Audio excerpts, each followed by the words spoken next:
How to fix if your iPhone not ringing? If you receive any call and your phone is not ringing, then here are the process. And the first workaround is restart your iPhone. Sometimes a simple restart can resolve various issues of your iPhone and other technology. So restart your iPhone. This is the first workaround you will have to apply.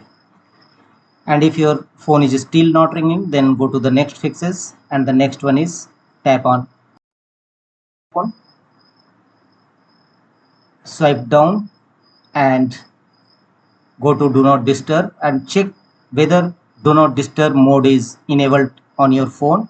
Sometimes if you turn on do not disturb on your phone, then it will not ringing, so that you could not disturb. So turn off do not disturb mode if you have already enabled on your iPhone, and check whether your iPhone is ringing or not. If not, go to the next fixes, the one more workaround. Again, tap on settings of your iPhone, and here scroll down and look for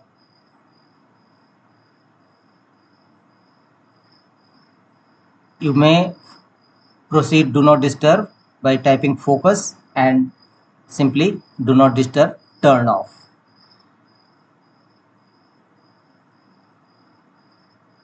The next workaround to fix this issue is again hard reset of your iPhone. Volume down button and volume power button conjointly press and wait until Apple logo appear. The next one is go to settings, ringtone, and set a higher volume ringtone and make sure that ringtone and alerts is the maximum set. Your iPhone will definitely ring. The one more workaround you will have to apply. Tap on settings again, and here look for scroll down and tap on general settings, and here scroll down and tap on transfer or reset iPhone. Tap on reset again and reset all settings. You have accidentally changed your settings, then reset your iPhone settings and tap on reset all settings.